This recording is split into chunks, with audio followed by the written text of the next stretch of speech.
right. The other thing I wanted to talk to you about is, and I talked to Jim Jones, ironically, who's also connected to Dame, sorta, um, about this thing where kids are getting purposely addicted to pills and drugs and things.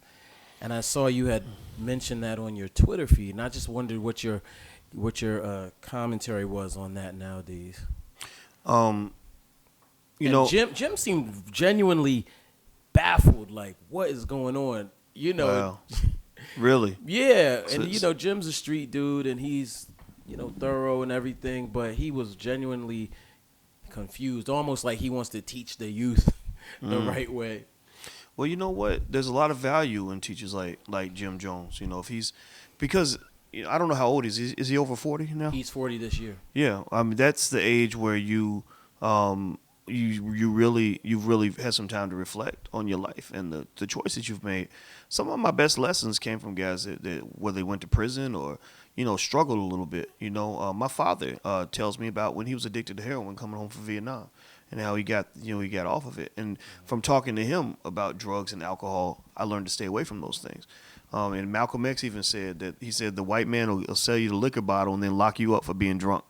And there are thousands of men in prison right now who committed crimes while they were under the influence. And so I think it's critical that we make sure that message gets shared because young people are kind of under assault when it comes to drugs and alcohol from a few different directions, one of which is the pharmaceutical industry basically is allowed to engage in this legalized drug dealing where they can use the tricks of corporate America, psychological tricks of consumerism to get you to buy these drugs that are going to make you feel good instantaneously.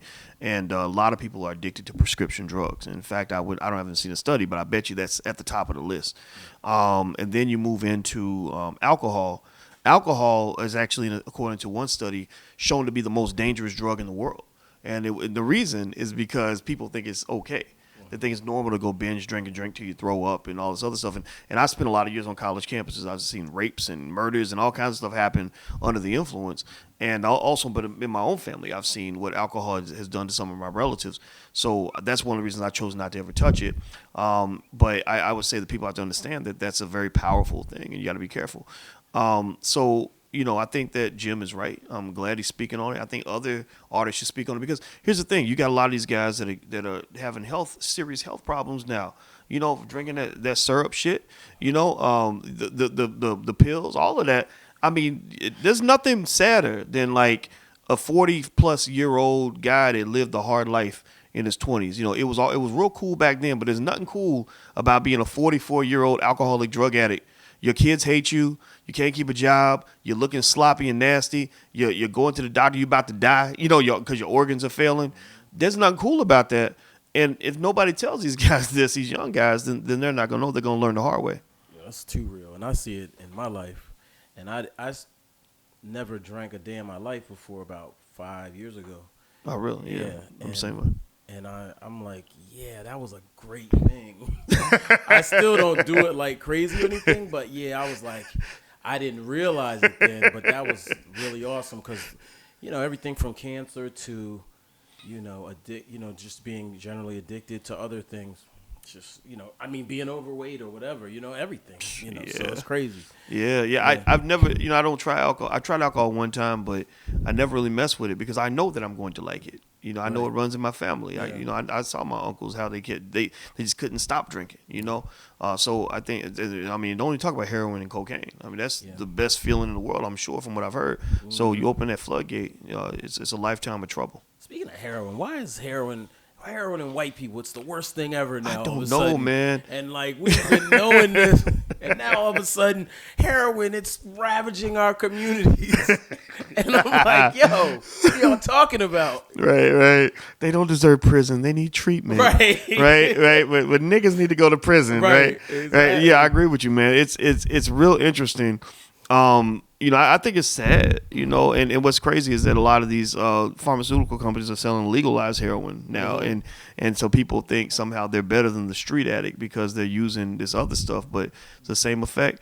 It's very scary because that drug, once it grabs you, you're done. You can't get away from it. It's hard. I was shocked when my father told me he got off of heroin.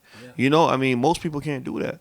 You know, so I don't know, man. I mean, but He's a it's different interesting. type of person too. Like Grandmaster Absolutely. Melly Mel told me, he got himself off crack, and I was like, Oh, "How did you do that? wow. No rehab, just willed himself out of it." Wow, man, that's a tunnel. That's a Yeah, horrible tunnel to go down. I yeah, mean, definitely. yeah. I say in general, with young people, you got to talk to your kids about drugs. Be honest with them. Uh-huh. I used to scare my daughter when it came to. I would show her videos of people hooked on stuff or whatever. Mm, It made her cry, scared the shit out of her. But guess what? She never got into that stuff. yeah, yeah. So Okay. Let's talk. Are you cool to talk about the election and things like yeah, that? let's do it. Anything we'll talk Okay. about. So what do you look? A lot of people are conflicted. The Hillary thing. Period. Let's not even get into Trump. That's a no-brainer to most of us, at least. Right. Um, but the mass incarceration piece, I know that was Bill, but Hillary supported it. Some of the statements about putting black kids to heal, super predator, it doesn't sit well with a lot of us. Myself being one of them, being really honest. However, on the flip side, we have this other greater evil known as Donald Trump. What are your thoughts in general on where we're heading as a country? And frankly, Bernie as well. You know, he's technically not out of it, even though they've written him off. What are your general thoughts? Um, America's really never been more divided than it is right now. People tend to talk to people that agree with them already, and I don't think you learn very much by doing that. So you got these factions. There's studies that say we haven't been this divided since the Civil War. I think it's only going to get worse. I think that when you talk about politics, the reason I completely reject all of it and I don't talk to politicians when they call me is because we don't have a country where we have real choice. We just have the illusion of choice. I mean, if I give you a choice between eating rotten eggs or dog shit for dinner, like that's not really a choice. You can choose not to eat, or you can choose to, cook something of your own or whatever. And so I don't tell people not to vote or whatever. I don't tell them what to do, but I tell them that there are smart people who have said that if someone doesn't give you a choice, you don't have to pick one.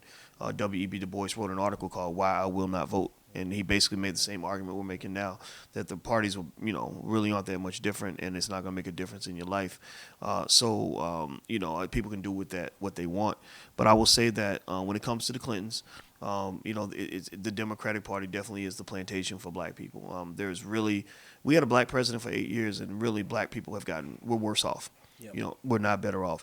So when we've got exactly what we wanted in the White House and we're worse off, what is there to look forward to with the Hillary Clinton office? Nothing.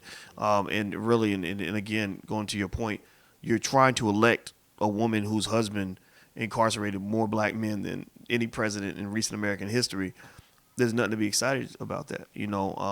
So this election doesn't do anything for me. I do think that if there's say one more terrorist attack like the one that just recently happened, Donald Trump's numbers will go up, because I think when people get scared, they tend to want to lean toward that Republican side because they kind of have a no nonsense approach, intolerance or whatever. And truth be told, though, when I'm thinking about my community, people I care about, and solving those problems, I think about it as something we're going to have to do in different ways. I don't think putting the right white person in the White House is really going to do it. And another piece I'll throw in on that is that America's kind of built as an aristocracy. A lot of these politicians went to the same schools. The Supreme Court justices, if I'm not mistaken, every single one of those justices went to Harvard or Yale at some point in their careers. Ginsburg went to Harvard and transferred to Columbia. So you basically got a bunch of white people from Ivy League schools. Well, Clarence Thomas too, he's white. You got a bunch of these white folks, who went to Ivy League schools, who are controlling all the power. And so what that does is that pretty much excludes not just black folks, but everybody, And so, this government that we think is so perfect and pure and wonderful, in about 100 years or so, I wouldn't be surprised if it crumbled. In fact, every indicator says America's on the decline. Our debt is so high, we'll never pay it off.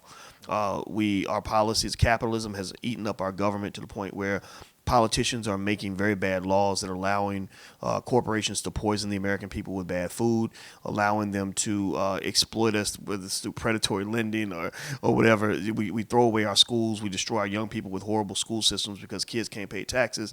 Mass incarceration has always been a problem because people are making money. So it's like, why not throw away the future of millions of people? So you could keep going down the list, and you see a lot of indicators that say America, not only are we not the greatest country in the world, pretty soon we might be one of the worst. And reflect on the legacy of Obama. He's wrapping up now. What are your general thoughts? I mean, he did a decent job. He did about as good as all the other white guys. I think there's not much more to say about him, in my opinion. I mean, I think there was a lot of cool symbolism. I think that he did the right things. He's an excellent politician, a fast learner. He plays the game extremely well. I think that for the gay community, he made tremendous progress, and I'm happy for him for that.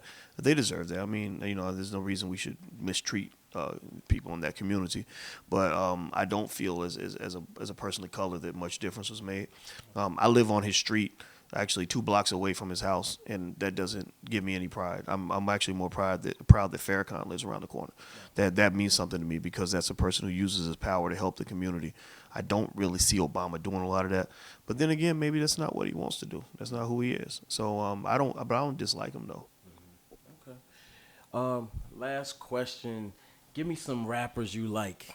Rappers, can you name any? Hell yeah. All right. Let's get some names. I love to spread the word. You gonna hate me for this, man, but one of the best hip hop poets of all time, in my opinion, is Spice One out of the Bay Area. I met Spice One a few years ago. Yeah, really? Yeah, man. Yeah, well, I feel like I grew up with Spice One and Ice Cube, like we're like the same age. Mm-hmm. So like every album, Spice One would say his age. Like now I'm 23, now I'm 27. I'd be like, oh, I'm 27, I'm 29, and then it's like we got old together. Right. But he's still rapping, and I love it. I love the fact that he's resurrecting his career. He did the album with MC8. I thought that was cool. Mm-hmm. Again, some of it's ratchet. Like and the thing is, I like for people to know that I listen to everything. Because people might hear me listen to something and be like, wait, Dr. Boyce, you said that's bad. You shouldn't be listening to that. I'm like, no, I need to listen to it to understand it. If you can't understand why people love hip hop, then you can't properly critique hip hop, right?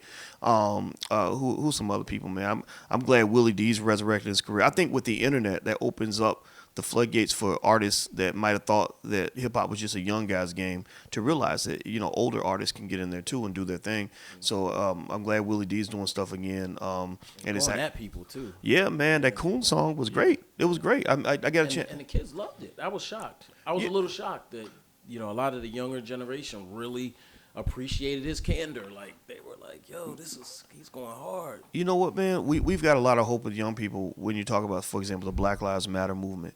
I think those young people are looking for guys in our age bracket to lead them, to guide them, to give them mentorship. No greater place is that mentorship delivered than through music.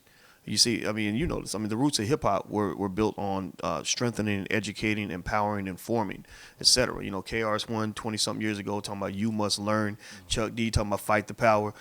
People still love that same spirit. I don't give up on that generation at all. You're always gonna have a mixed bag. You're gonna have some people that don't get it, some people that do. So when I did get a chance to meet Willie D in Houston, I just told him, I said, man, you need to make all the music that you can. Like, get the old models out of your head. Stop, thinking like it's 1992. You don't need an executive or anybody to sign off on it. You got the web. I'll help you with that. Who are some of my other favorite artists? T.I. I love T.I., man. He's a brilliant guy. He actually reminds me of my father too, actually. Yeah, just like old school country Southern dude with some swag. Who's some other artists that I appreciate? Let me see. Of course, you gotta love guys like Kendrick Lamar, D1. I think D1 is just probably the most extraordinary human being I've ever met in the whole industry, because D1 to me is like he's like what Lil Wayne would have been if he had different influences in his life. Like Lil Wayne reminds me of Malcolm X before he met the Honorable Elijah Muhammad. D1 reminds me of Malcolm after he met Elijah Muhammad.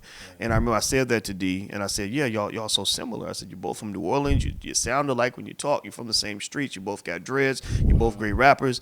And so you know what he did, man, is he went and he made a mixtape off of that concept. It was called Separated at Birth, and he had his baby picture with Lil Wayne's baby picture, and he took all the Wayne's beats and flipped them, just made them into with a different message, and it was great. Yeah. And so when I see guys do that, to me, I think that's the key, because you see, black men are brilliant and powerful and capable. That's why everybody's so scared of us, And so when we finally get it and we finally break out of the matrix, we really can't be stopped. And I think rappers can be at the forefront of that, and I think many rappers are. And everyone else who's not quite there yet, I think it's not so much a matter of attacking them, and even years ago I might have attacked them a little more. I think it's more so a matter of encouraging them, educating them, and kind of saying, like, we come from the same place. We understand each other. I just want to give you the courage to be who you truly are and not what corporate America tells you that you need to be successful. Right. And then when that person steps out, if we're there to support them, I think that they're going to be okay. Not everybody will get it, but enough guys will. Dope. I could probably talk to you for a long time, but I got one more question. Sure, man. One more. Since you mentioned Black Lives Matter, are black men being systematically pushed out of the movement? I haven't seen that per se. I don't really know enough about, say, Black Lives Matter at the core. I don't mean Black Lives Matter specifically, but I just mean in general. It's just loosely regarded as the Black Lives Matter movement, but not specifically the organization. I think black men are kind of being pushed out of everything. I think black men get pushed out of families. Like, a lot of people talk about black men who are not in the home with their kids, but they don't understand some of these brothers are alienated. They're dealing with mothers who feel like, well, look, all I needed you to do was be the sperm donor. My child really doesn't need a father. And I think that's bullshit. Anybody who says their child doesn't need a father is crazy. Right. And so, and in fact, you see when my daughters are like in their 20s trying to find men they can marry, and these men ain't men, they're little boys. They don't know the first thing about being a man. And a lot of it's because they were never around men. I learned how to be a man from watching my father. Dame learned how to be a man from watching his father.